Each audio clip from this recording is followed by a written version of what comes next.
Good morning, students. So, after completing the topic of the vocabulary junction, that was onomatopoeia and onomatopoeic words, today we are taking the topic syllables.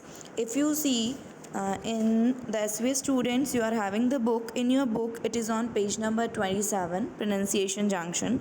The topic is syllables. Now, what do you understand by the term syllables? Syllable is a letter और group of letter that forms a pronunciation unit. Syllable या तो ऐसा letter या फिर ऐसे group of letters होते हैं जो कि एक प्रोनाउंसिएशन यूनिट को फॉर्म करते हैं. अब ये प्रोनाउंसिएशन यूनिट क्या होती है? Pronunciation means the manner of speaking any spelling और वर्ड. प्रोनाउंसिएशन मतलब कि किसी भी स्पेलिंग को या किसी भी वर्ड को बोलने का तरीका, उसका उच्चारण कैसे किया जाता है, उसको बोलते हैं प्रोनाउंसिएशन. और ये जो सिलेबल होते हैं ये उस प्रोनाउंसिएशन को फॉर्म करते हैं. किसी भी चीज़ का प्रोनाउंसिएशन कैसे करना है, कहाँ रुकना है, कहाँ टोन हाई होना चाहिए, कहाँ पिच लो होना चाहिए, कहाँ पे हमें पॉज देना है, ये सब चीज़ें हमें कौन सिखाता है? सिलेबल सिखाते हैं. ठीक है.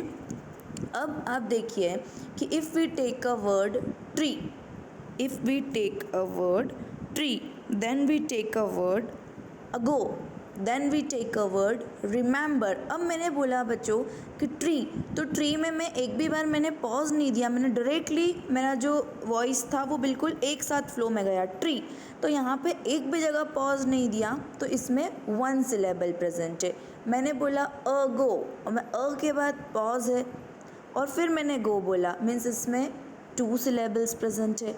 फिर मैंने बोला रिमेंबर, री अलग, मैम अलग, बर अलग, तो यहाँ पे थ्री सिलेबल्स प्रेजेंट है. ठीक है. तो अब इन सिंपल वर्ड्स सिलेबल्स मतलब जो भी स्पेलिंग है उसके अलग अलग सेगमेंट्स या उसके अलग अलग पार्ट्स, हमें उस स्पेलिंग को ब्रेक करना है.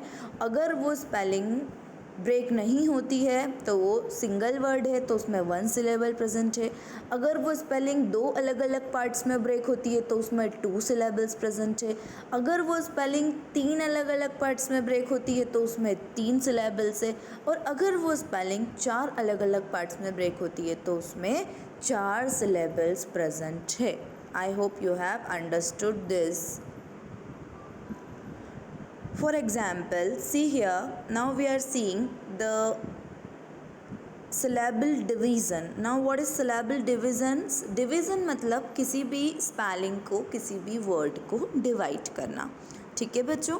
तो आपने देखा चिल्ड्रन, अब चिल एंड ड्रन, ये स्पेलिंग दो पार्ट्स में ब्रेक हुई. चिल इज़ अलग एंड ड्रन इज़ अलग. तो इसमें क्या हुआ, कितने सिलेबल्स प्रेजेंट हुए? दो सिलेबल. क्यों हुए दो सिलेबल? क्योंकि ये दो पार्ट्स में ब्रेक हुई है. बनाना, बनाना मीन्स ब अलग, ना और फिर ना. कितनी बार पॉज आया? दो बार. और स्पेलिंग कितने पार्ट्स में ब्रेक हुई? तीन पार्ट्स में. इसलिए इसमें कितने सिलेबल्स प्रेजेंट हैं? तीन सिलेबल्स. इंटेलिजेंट, इन टेल ई जेंट. अब ये स्पेलिंग कितने पार्ट में ब्रेक हुई? फोर पार्ट्स में. इन अलग, टेल अलग, ई अलग एंड जेंट अलग. तो इसमें how many syllables are present over here? There are four syllables present in this spelling. Now there is one condition in syllable. इसमें एक बहुत ही इंपॉर्टेंट कंडीशन होती है एंड कंडीशन इज़ दैट कि every syllable must have a vowel. जो syllable होता है उसके अंदर वॉवल का होना बहुत इम्पॉर्टेंट है. उसमें हमेशा वॉवल होता है. A syllable may have two vowels. किसी भी सिलेबल के अंदर एक वॉवल का होना तो इम्पॉर्टेंट है ही, बट उसमें दो वॉवल्स भी हो सकते हैं. If those vowels are a pair, अगर वो वॉवल्स पेयर में है तो वन इज साइलेंट. उसमें से एक वॉवल हमेशा साइलेंट रहता है, मतलब it does not have a pronunciation. Okay, now hopefully you have understood the topic. If you have any doubt we can discuss. Now you have to do the book exercise of page number 28 in your book only.